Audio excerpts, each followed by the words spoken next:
All right. Hello, guys, gals, and non binary pals. I want to welcome you back again to another panel here at the Guildify Con. We are talking today about the Royal Road experience. With us today, we have an esteemed set of panelists who are going to be talking about everything that they know about Royal Road, answering all of my questions as I throw them at them so that they can dance like monkeys for me, which we're going to have a lot of fun during this time. Hopefully, we'll answer some questions that you guys have as well. So if you're here in the watching the live, go ahead and put your questions into the chat. We will be happy to pick up those when we get a chance to and answer some of those questions as well. So we're going to go ahead and start with some introductions. Let everybody go around and talk about some of the things that they're working on, who they are, and where we can find them. Misty, how about we start with you?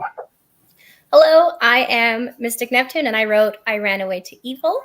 It is a otome isekai in which none of the main characters are the otome or the isekai. They are the main characters of the story who another hidden character is affecting so that they can everyone gets their happily ever after. And I've been on Royal Road for about a year and 3 months now. Awesome. And just so we can make sure that everybody, in case somebody doesn't know, you mind explaining otome for people who, just in case they don't know what the term means? So otome isekai is the specific I died and reincarnated as someone in a girl game. So usually that's like there's battle heavy dungeon crawling, but there's also relationships, and it's definitely a lit RPG, but a rom-com. Excellent. That sounds awesome. Something I would definitely love to go read. All right, Mallory, we'll move over to you next. Yes, I'm Mallory. I'm from the UK and England. You can find me on Royal Road with Welcome to the Dark Age. A very silly Arthurian isekai where a 21st century woman gets portal back in order to help save the world once Merlin's murdered. Awesome. Love the sound of that too. And I've actually been diving a little into that one already, and I'm loving what I'm reading so far. So, Aoife, we'll pass it off to you next. Yeah, I'm Aoife. I co-author with Rachel A. Cooper there. And what we're working on Royal Road is A Titan's Core. We had a previous series to that, which was Hunter Origins. And that's all. I'll leave it at that for the minute. All right, Rachel, do you want to add anything onto that as well? I don't know. I mean, Aoife covered pretty much it. Like Hunter Origins was a spin-off or companion to one of our established series, Wolf and Flame. Other than that, we've been still going at it for Royal Road. Awesome. I was loving Hunter Origins as well, so you guys really got a real winner there going as well. Josh, we'll pass it over to you next. Okay. I am working on Dungeonfall and created Ghost System.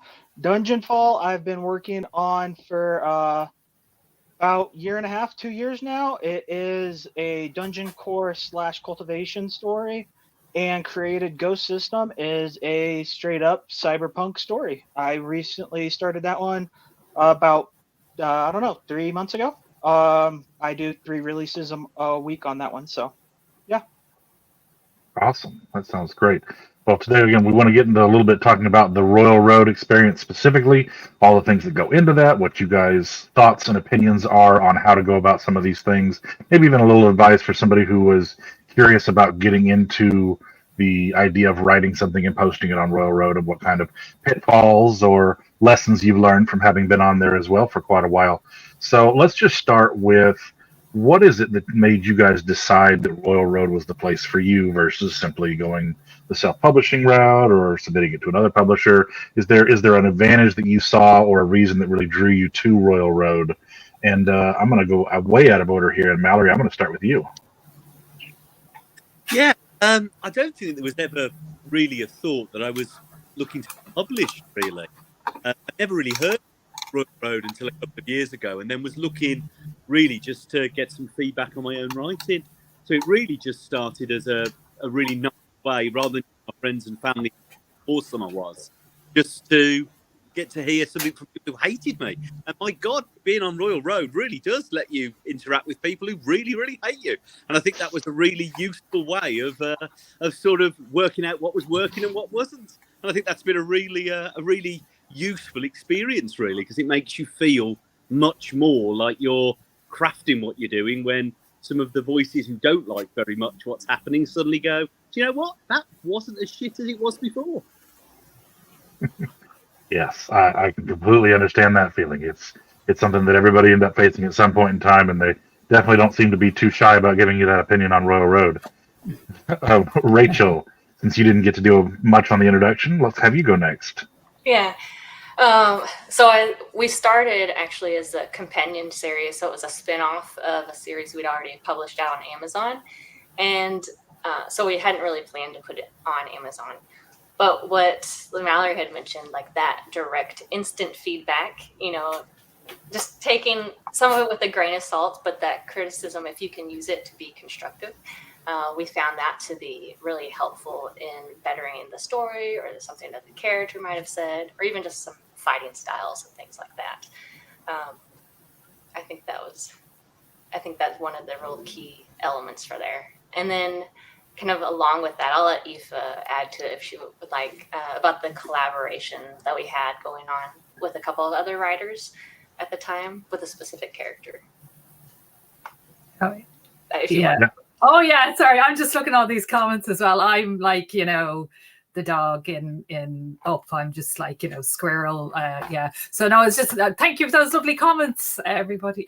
So I actually was a reader first on Royal Road. Usually everything's on my phone. So I think I was going through Beware of Chicken at the time, just the title alone. I was just like, I don't know what it is, but I'm going to read that. So that's where I started off. And I'm like a big fan of Sancho and Cultivation. And so I just loved everything in that story.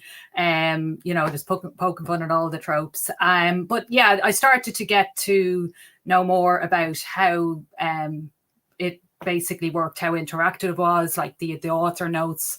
So there's much more interaction there as well.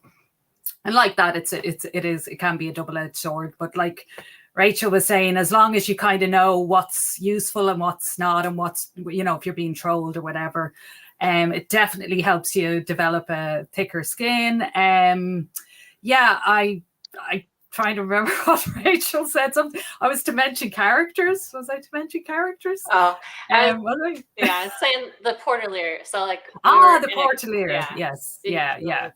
So he was like and we're in a writing group as well. So like we kind of developed, it was like, it would be cool if we had this character that just basically can hop into the different stories or different stories. So there was this shared kind of universe element, because when myself and Rachel first started writing, that's what we did. We had we called it the Uncharted Bloodline. So it was a shared universe. So that's, yeah. Yeah, the Portalier, not to be confused with the Portaloo, which is totally different. So that could turn out quite shitty. Josh, we'll pass it over to you next. Say what? Me? Yeah, Josh, you're up next. Well, I started Royal Road with Game of Gods back in like 2018, and I don't quite remember what brought me to the site. I think it was because it was kind of like the thing you did back then. A lot of the lit RPGs just kind of were starting from the site back then. And I wrote the first Game of Gods book on the site, and then I wrote Dungeon Ilaria not on the site, and there was a very large difference in how well the series were received, because the audience was on Royal Road at the time. And so it really helped bring a lot of attention to your books. And so when I next wrote a series, it was kind of, well, you go with Royal Road, if nothing else, just to help bring attention to the series. It was less about interacting with the audience, although that helps, or, thickening your skin, which obviously is a very big thing these days, because Royal Road has grown more toxic. I mean, let's face it, that's a very big thing with the place. But yeah, I mean, back then it was just that was just the thing you did, and it's kind of continued to this day. But more nowadays, it's more just to see how something is going to be received. So Makes sense. All right, Misty, what about you? Do you have anything specific or unique that drew you to Royal Road? So if you were in the last panel, you'll know that I have full amnesia, short-term and long-term. And I got into Royal Road because I was looking for stories that I had not read already, because I kept picking up books and remembering the ending. So my husband says, "Wife, I got you." Royal Road is translating Panlong and Legendary Moonlight Sculpture. It's back in like 2015. I guarantee you've never read these. They weren't in English yesterday. So I popped on and I binge read Royal Road for many years. And then I actually got into writing on Royal Road from self-published small press because through my husband as well. I eventually got published with a middle grade that was a lot of stress, but really fun. And it made me finally start thinking about publishing my work, because I started writing when I was 10. By the time An Eye for Magic got published, I had 14 books written that just died on old computers, never went anywhere. And I finished publishing this book, and my husband looks at me and he goes, "Wife, do you think I could write a book?" I'm like, "Absolutely, Jolly, go for it." So he's like, "I'm going to write a web serial." And he pops onto Royal Road, because that's pretty much what we've been reading almost exclusively for years at that point. And he was having an absolute blast. Now, he didn't have any backlog, so he was writing 4 to 8 hours every single night after work. So it's really lucky he asked, because if he hadn't asked, I was effectively single parent as he was going up rising stars and desperately trying to keep up. And at the end, he had a blast, and I looked at him in February and I was like, "Husband, do you think I could write a web serial?" He's like, "Do it. I'm ready. You're ready." So I started in May, and yeah, similar, pop off and have a blast. So That's how I got awesome. into Royal Road. Love hearing that. Love hearing that. I love that you actually gave it that shot, because you never know what you're capable of until you actually sit down and start doing it. So being willing and able to get going and doing is such a fantastic thing. So I'm so happy that you got to do that. And I learned from his mistake. I didn't start till I had 30,000 words in a backlog. Yes, I have been there myself, where you're on that point where you're like, "I'm writing tomorrow's chapter." So much anxiety. You definitely don't want to be stuck there. So yes, definitely a good point to have for that. We did have a question come in from Maria that asked, "How do you decide how many chapters you release per week?" So this is kind of a thing that changes and ebbs and flows depending on who's there. And I think you have a really good answer there, Misty, ready to go. Why don't we start with you? Okay, so if you haven't read Think Twice, Hilm's Think Twice on Royal Road and on Lit RPG on Reddit, I highly recommend. And I effectively did everything he said, but before I knew it was supposed to happen. But I had some really great recommendations from Council of the Eternal Hiatus, which is you start your chapters with the understanding that there's two kind of non-written rules on Royal Road. One is that each of your interactions with people who are reading your work, whether they're clicking on it, whether they're reading it, rating it, starring it, favoriting it, that gets you experience points, your story. And effectively, you can think about that there's a magical number for word count, where when you reach this magical number, which is nobody knows, it's kept hidden so that people aren't, just playing the system, but it's somewhere between 10,000 and 20,000 words. All interactions on your story are double to triple the experience points. So as an example, if someone comes on and promotes your story on chapter 2 and you only have 2,000, 4,000 words out, and they promote your story and you get 100,000 views, that's one experience point for 100,000 views. Whereas if you had 20,000 words, that would be 3 times the amount of experience points, which would then rocket you higher up Rising Stars. And what's really important about this is that there are a few ways to get onto Rising Stars and to get more people to view your actual work. One is latest updates, which is front and center, top of the page. And the other one is Rising Stars, which is the other thing that's on top and front and center on the top of your page. I'm going to talk about this a lot. If you choose different times of the day that equal different reading times that are the most populated, so that's 9:10 a.m. PST, 12:08 PST in the afternoon, 2:36 I think it was in the afternoon.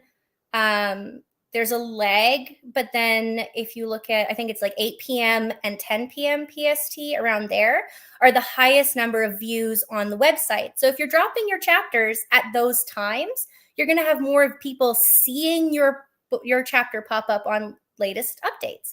Then they'll click and you'll get those experience points. And then the more experience points you have rises you up the Rising Stars list. Your Rising Stars list only responds to the books above and below you. So if your book is getting more experience points than the one immediately above you, that's how you're rising above them. Or if they're getting more and dropping, that's how the kind of algorithm works. So what you want to do is the idea is that in your very first week, you want to get out a certain number of chapters equal to about 10 to 20,000 words. You want to do them at peak times during the day. Sometimes that means dropping every single thing first thing on a 9 a.m. on a Monday morning.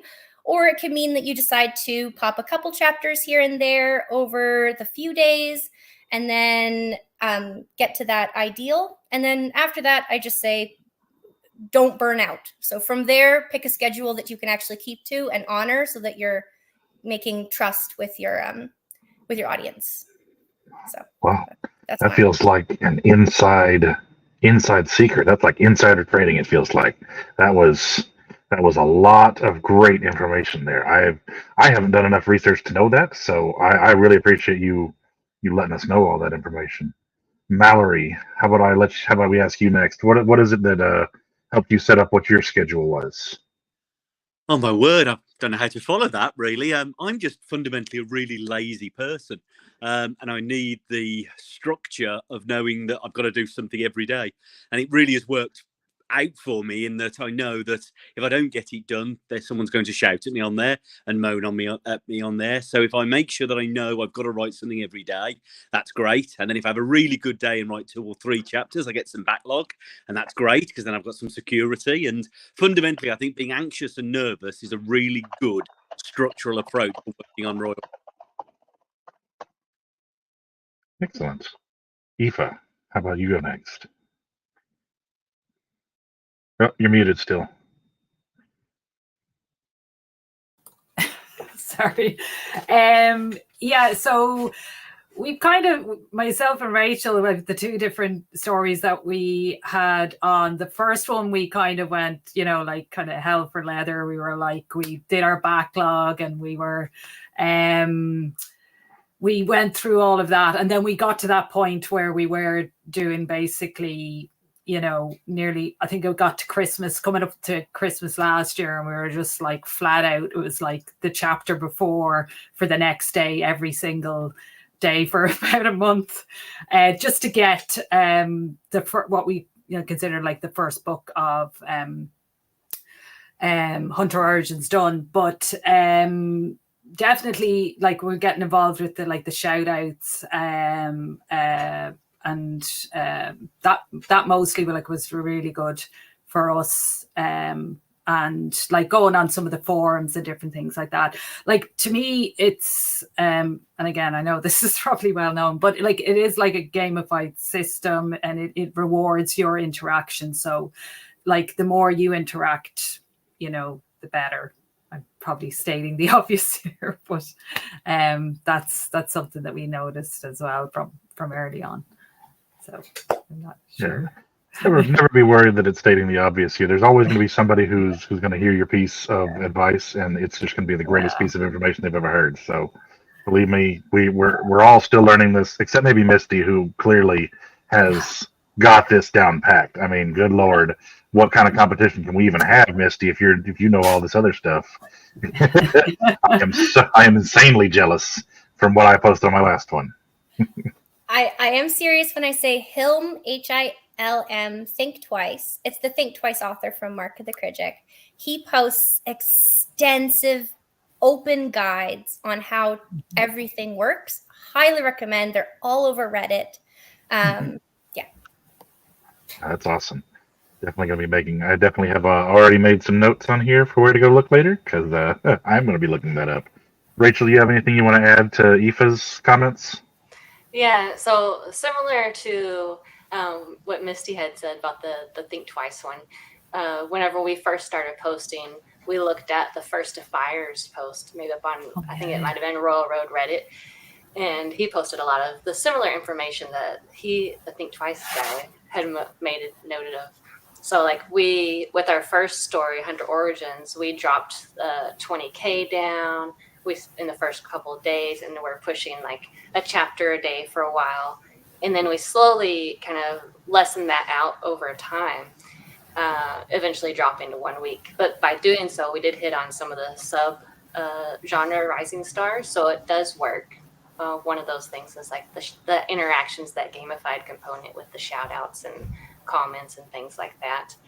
But I feel like we probably did hit burnout with that particular story, because we were slamming 90K in 1 month during the holiday season. So with the Titans Core, we're definitely taking a more relaxed approach, and so we're only dropping 2 chapters a day, or not, sorry, 2 chapters a week, and then we have a lot bigger buffer this go around. So I think that it really depends on what your goals are for Royal Road. I think it's been mentioned a lot already.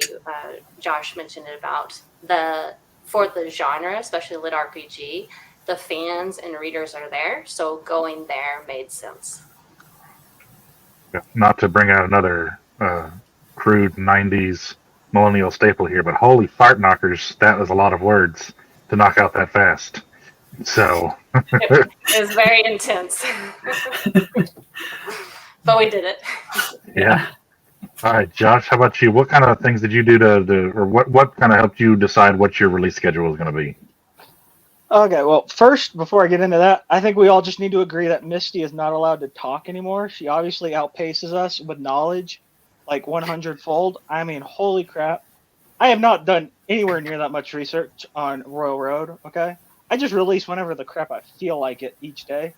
So, putting that aside, with my release schedule, when I start a new story, I get 10, 20,000 words as the initial buildup, and then I will do about 2 to 3 chapters a day until that buildup is fairly well gone, and then I will put a few more chapters on my Patreon, and then I will have decided by that point what kind of schedule I can maintain. So for Dungeon Fall, it is not one of my main stories that I write each day. So that one is I complete a chapter a week. And so obviously I do a release a week on that one. Whereas Created Ghost System, I write a chapter or 2 a day.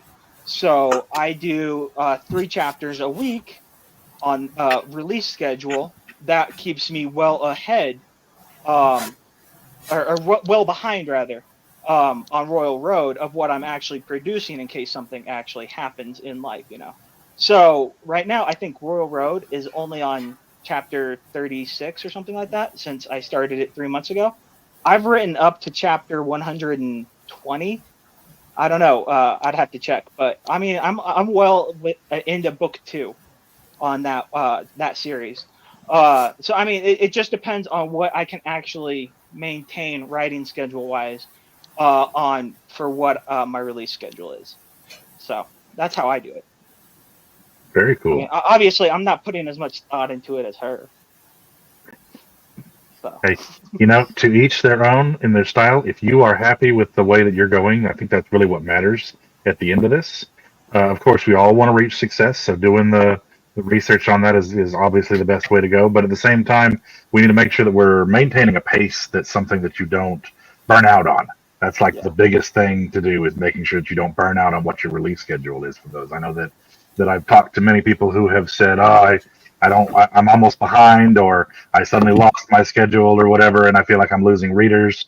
And it all just needs to be, having that open and honest communication with them. I don't have enough time to keep up with this, or I'm feeling burnt out, or whatever the case is. So just making sure that you're setting a pace that's going to be right for you, because you don't want writing to become a chore. You want writing to stay something that's going to be what you're passionate about, what your joy is. So not burning out is like the key factor, I think, for takeaways from all of this in whatever your release schedule is going to be, is something that you can maintain and not burn out at the same time. Now, talking about something that's about 2,000 words. So, I mean, it kind of depends on what you consider small. That's true. That's true too. What chapter sizes is going to vary from writer to writer as well. I mean, some people have shorter chapters that are closer to the 1,000. Some people, or even less. Some people have chapters that are closer to the 4, 5, 10,000 word length. But that again is something that you need to feel like the chapters need to be as long as they need to be, right? If a chapter doesn't need to be long, then there's no point in trying to draw it out for extra. If the chapter does need to be long to get more information, then it's going to be what it is. So again, it's all about that maintaining the balance of what you guys are capable of doing, for not just you all as authors, but anybody watching or listening as well. Anybody who's been thinking about getting into writing or has been doing some writing, maybe they felt like they've struggled with some of it. Just remember that it all needs to be something that's within a maintainable pace for you as an individual. And then, as we were saying a minute ago, before, or to go on a little bit of the darker side of Royal Road, JD did ask a question about dealing with trolls. Now, this is something that we knew was going to come up, because it's something that happens to all authors, or any writer at all who puts out any of their work for people to consume. So what do you all do or find yourself doing to better cope with the negative comments and feedbacks or trolls that appear in your stories to leave comments, or give bad reviews, or whatever the case is that they do on those? Josh, since we've been ending with you, we'll start with you on this one. I don't honestly know. I mean, I'm fairly argumentative on Royal Road at times. Other times, it just kind of depends on my mood. But other times, I kind of just let them deal with themselves, ignore them for the most part. I didn't even know, though, that until 8 months ago, that you could actually ban people. I didn't know that you could do that until I came across someone else doing it. But yeah, I mean, it kind of just depends on my mood. If whatever they're saying just strikes me wrong, I will totally argue with them. But other times I'll mostly just let them sort themselves out. But yeah, the 1-star thing, that really pisses me off, when they just they don't leave a review. They will just do the whole half-star rating. That annoys me. But there's nothing you can really do about that one, unfortunately. True, unless it's like completely unfounded, then you might be able to do it. There is a method of fighting somebody's comments or ratings, but if they don't leave half a the comment, time they won't even do anything with that, because they still have to read a few chapters in, so they just select chapter 40 and then leave the rating, and the people, the moderators, won't do anything half the time. So. All right, Misty, I was actually going to ask you this question next anyways, but it looks like you had something to add to that. I was going to say that so if they just click on a random chapter, John can tell, because the algorithm. So if you ask John, if they diligently read, click through 5 chapters, and he's like, well, they tried. But if they leave it on a prologue or a chapter 1, or they click on a random chapter, then John will kindly delete 0.5 stars and sometimes a 1 star, depending. So if you are an author and you do feel like that one was hurtful, I usually let the first one ride for a while, let go. But if it's coming up a lot, then definitely reach out. It never hurts to reach out. Yeah. How I deal with trolls personally is I wrote cozy fantasy, so I didn't have to deal with trolls. But what I also did unknowingly is I started with very left-wing progressive literature. So I would mention in passing lesbians, or I would mention in passing a joke, which is like, the Dark Lord, he has free healthcare and a 4-day work week. And I had so many people on chapter 10 leave, like DNF. And I had one review. It was like 4 stars. This was hilarious, but I can't handle the left-wing propaganda. That was the free healthcare comment.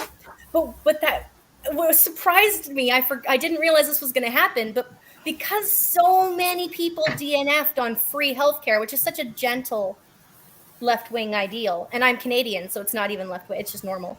By the time we got to the lesbian wedding, they were all gone. So it was great. That's what I need to do then. Just smatter a little bit of those things early on, and then if they leave, then they'll be gone by the time anything exciting actually happens. That's definitely true. All right, Aoife and Rachel, since you guys are kind of tied at the hips here anyways, I'll let you both answer. We're like a tag team on the comments anyway, so it's whoever kind of gets there first. Yeah. Usually, well, like I'm given the time zone difference. At the moment, that's not really an issue because of the slower release, and we are not advertising or anything like that. But with Hunter Origins the first time around, I just, as regards comments, kill them with kindness. So I'm not really, anyway, like my personality is not one to kind of get into arguments. I'll fight for somebody else quicker than I'll ever for myself. So if I just see a really comment or whatever, I'll be just like, yeah, thanks. I never thought of it that way, or just something, or some sort of, I'm like all with my kind of emojis or whatever. Yeah, so that's all. Yeah, really with the comments are horrible comments or different things. They're not useful.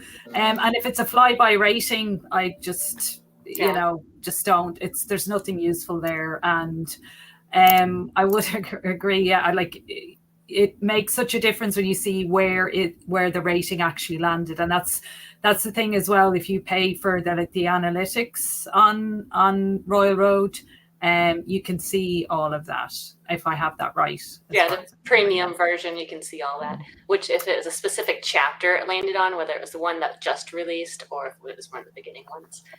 And like, so yeah, we're so different time zones. She might catch comments early on, I might catch them late at night or something. But if it's something that might be somewhat constructive, we could say, we're just going to we'll edit this later. This is our first draft, just to remind them. So whether it's a dev edit or line edit, we'll let them know in the comments. If it's dev edit, we'll come back around later on. But if it's a line edit, the beauty of Royal Road is you can actually go back into the chapter and edit that little bit there. So if it's something small, you can do a quick edit, or otherwise just, move on, and they can just know that it's a first draft. Excellent. All right. Mallory, I'm actually going to let you answer both those questions because I just skipped over you for some reason. Apparently I just have a thing with British people. You can ask Boslow in the chat. It's just how I am.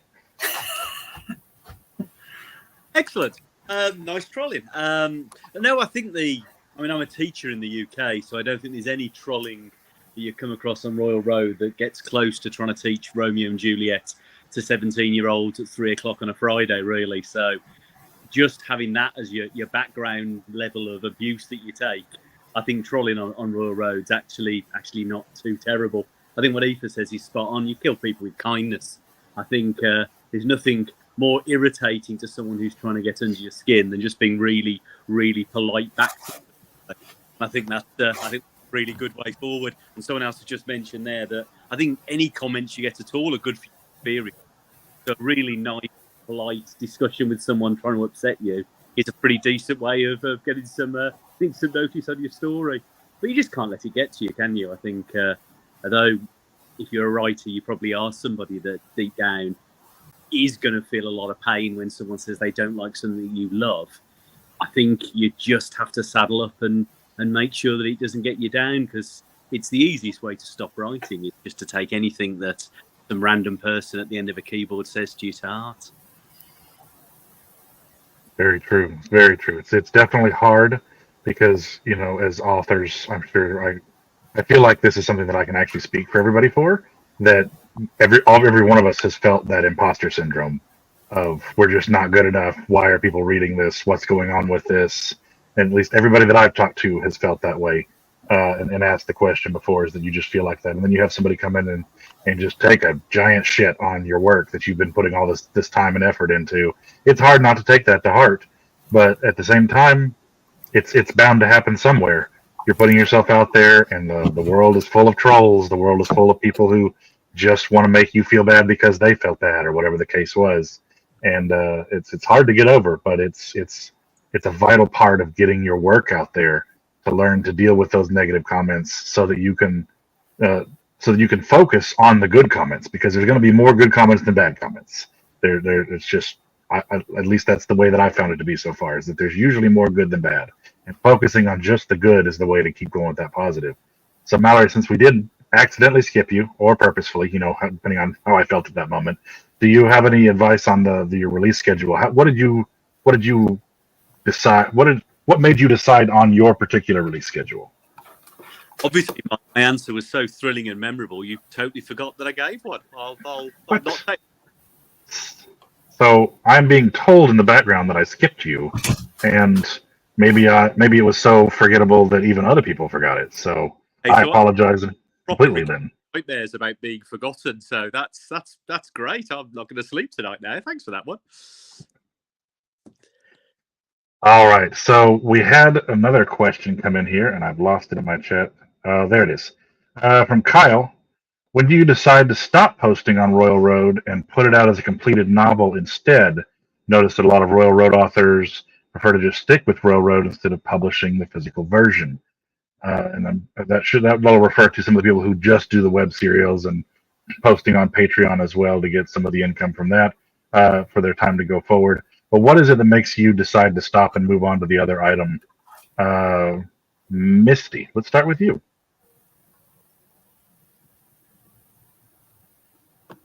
So, a bit of fun lore again.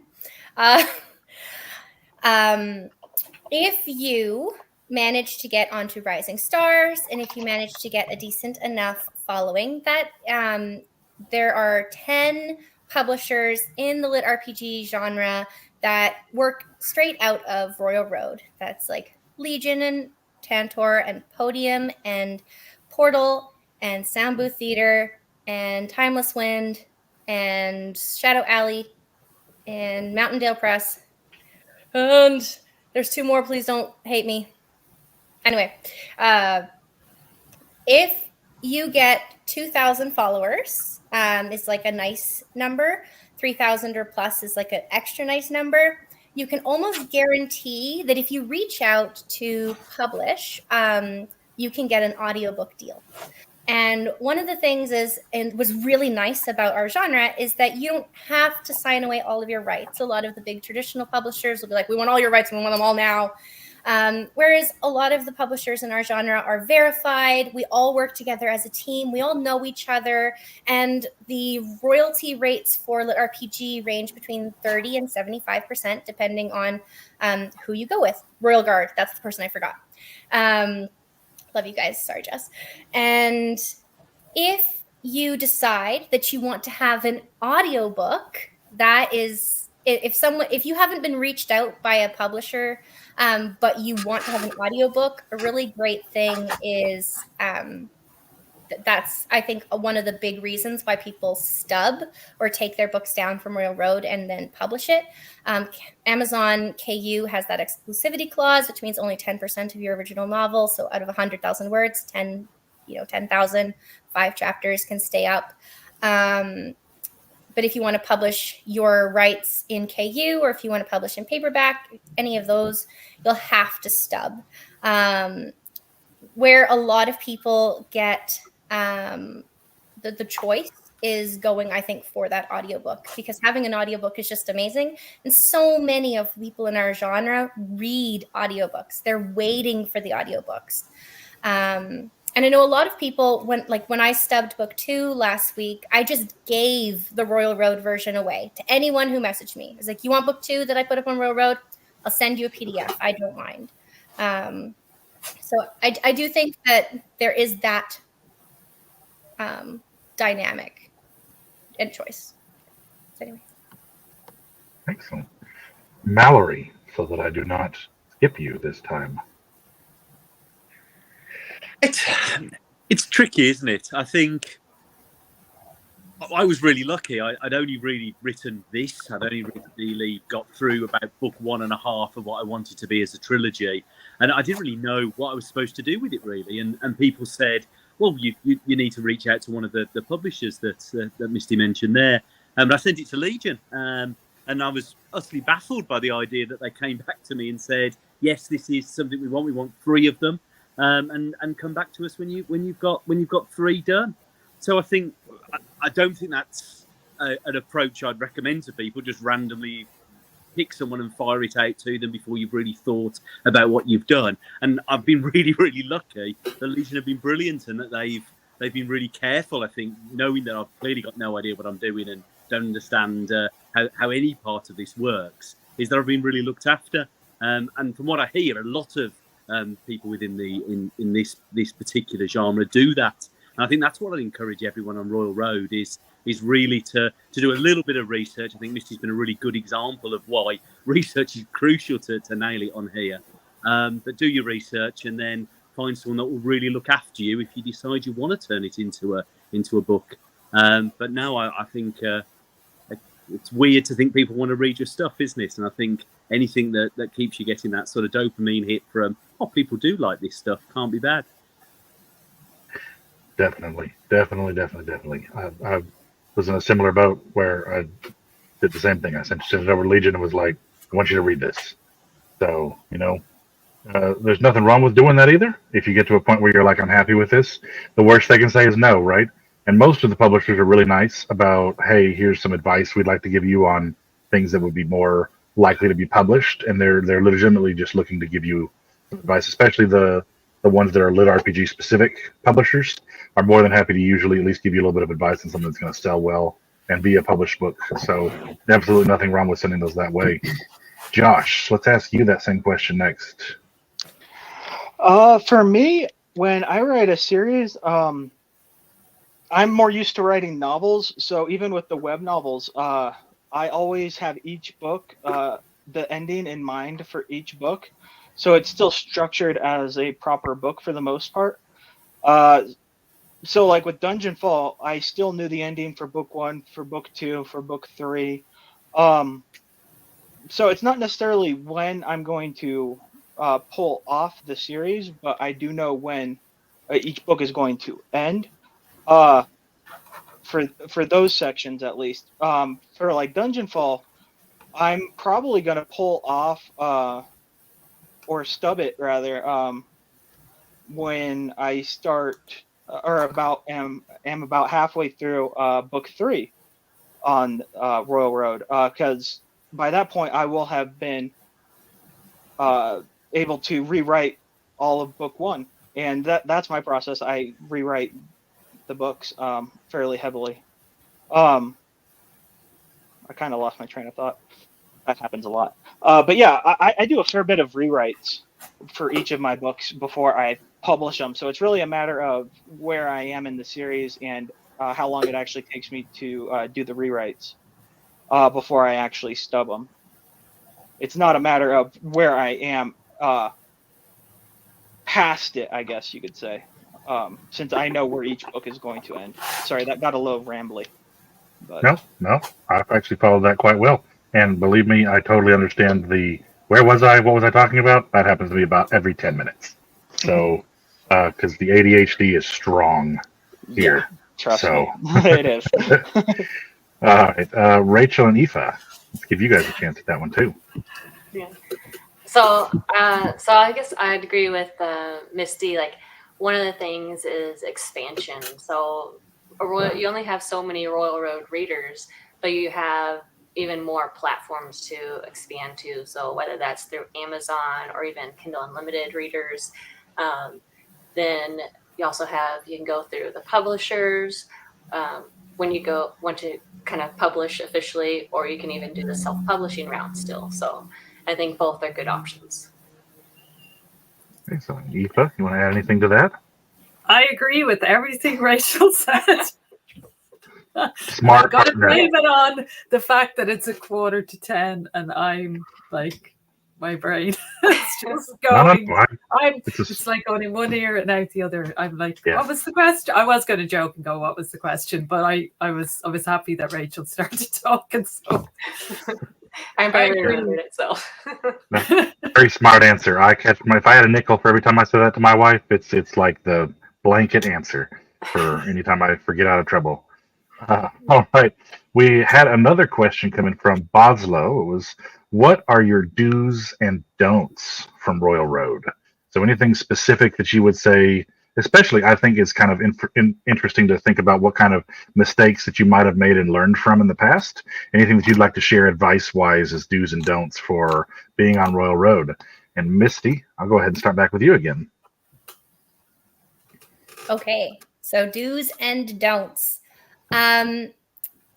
I'll go back to what I heard Think Twice say in one of his interviews is he had someone shout him on chapter 3. So he had a big person shout him before he had reached that ideal number of words. And so he did have like 23,000 people read chapters 1 and 2 and 3. That's not ideal if you are doing shout outs. I do recommend that you at least wait until you get the hook. Because even if that you don't care about the experience points, a lot of people don't get hooked into the story until that hook. So if they just are popping in on 1 chapter or 2 chapter and there's nothing else there, they're less likely to hit that follow button or to keep up.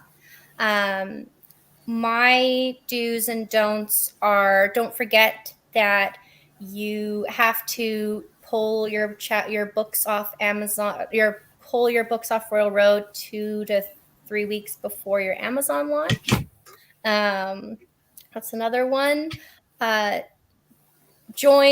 do's are join Cote and the Silver Pen, Council of the Eternal Hiatus on Discord, and the Silver Pen, which is the official owner of Royal Road's Discord. There's always authors in there who are happy to talk and chat. The other thing is do use a weird name. Don't use your real name. This is statistically speaking, because a lot of people have been reading Royal Road since the dawn of weird nicknames like Zogarth and Shirtaloon and everything. We've now, and because Royal Road and Lit RPG is becoming more mainstream, we have a lot of normal author, standard traditional published authors who are starting to join the platform to try and see about getting more views. And a lot of the readers feel kind of that this is disingenuous because the Royal Road platform has genres. We have isekai and progression fantasy and jantia, things that we as the readers love and have come to expect, tropes we've come to expect, and things that we enjoy. And so people coming in and being like, well, I'm going to post my normal random fantasy and I've never read a lit RPG, but I'm going to try one and I'm not going to read anything. And they come on and they use their real names. And so the readers themselves, when they see a real name, will find you less, like they'll think you're disingenuous. Now, whether that's across the board or not, not the case, but it is statistically for clicks and viewpoints. And a lot of people will not click you if your name is a real name. So I just want you to know that going forward. The other thing is, if you're going to pick a fake name, pick one you're okay with, because if a traditional publisher, or if any of the publishers walk up to you and say, hey, you have 100,000 views on your story, we're going to publish you, we're going to offer you money, we're going to, get you an audiobook, they're going to also say, hey, you have 100,000 views on that name, which means that's the name we're going to publish you under. So pick a name that you love and you are okay with becoming your new name. That's my recommendations, do's and don'ts. Very cool. That was actually going to be my follow-up question was what you thought about if publishers were going to come to you and publishing under that name or your real name. So that's interesting to see. I never even thought about that for putting using a fun name or a writing pseudonym of some kind that's more original than just your real name. I'm going to pass this to Aoife and Rachel next. Do's and don'ts, things you've run into on Royal Road.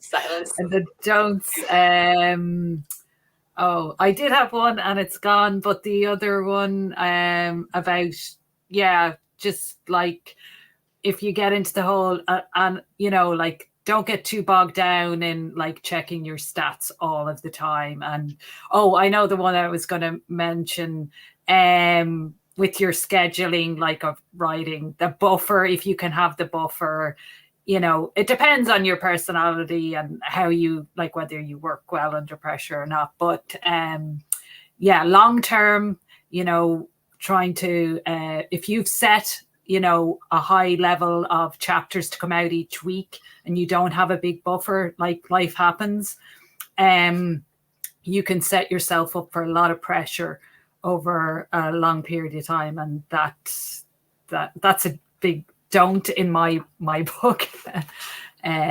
So having some buffer before you get started, buffer chapters like done, and try and maintain that. Because you also have to think of your Patreon as well. Like if you're trying to keep ahead on that as well. So that's, I think. So I think along those lines, like you want to be conscious of where you're spending your time, and it might be dependent upon what your goal is for why you're posting on Royal Road. So certainly you do want to try and write to meet the deadlines. That's one of the main focuses.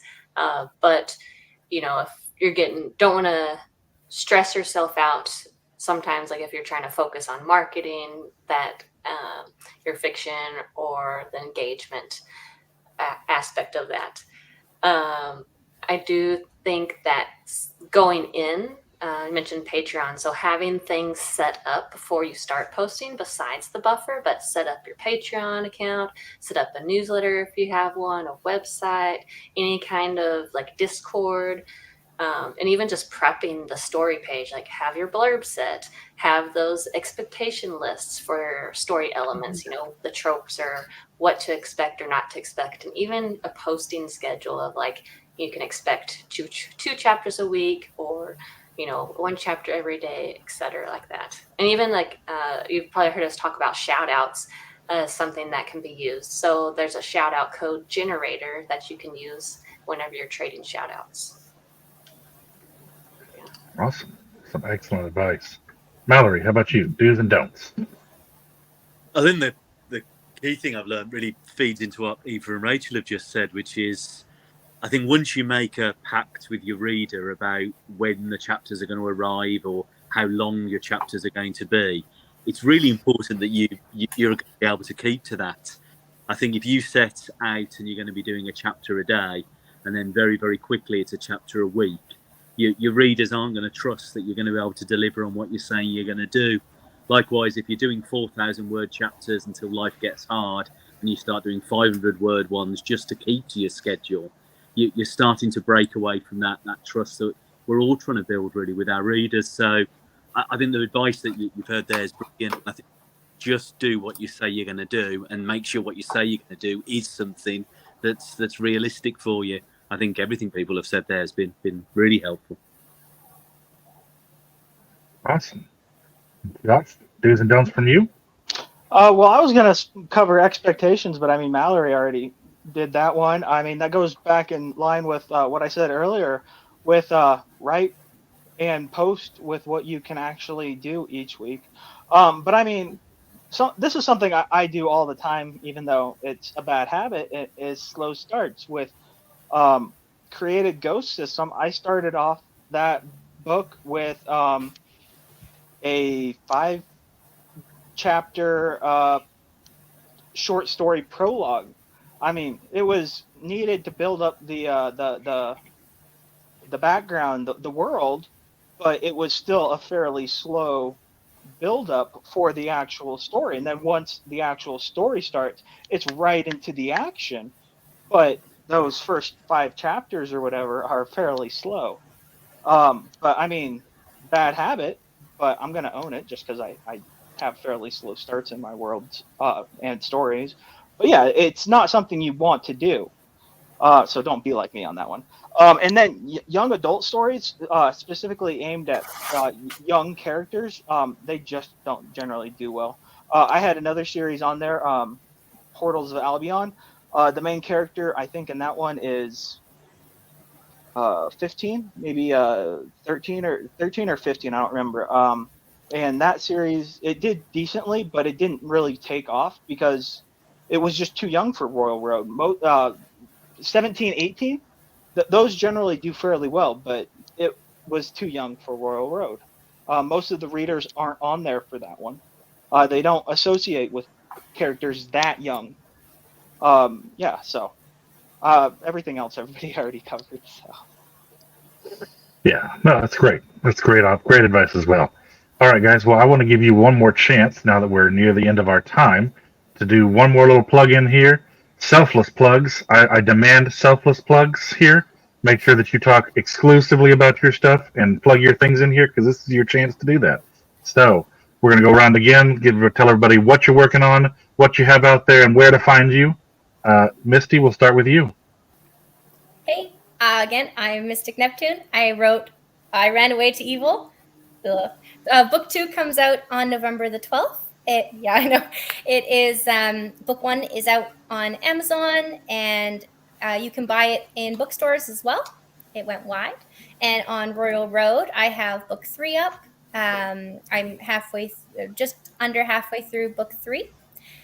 Each of the books are their own main characters, so you can read them independently or you can read them as a story.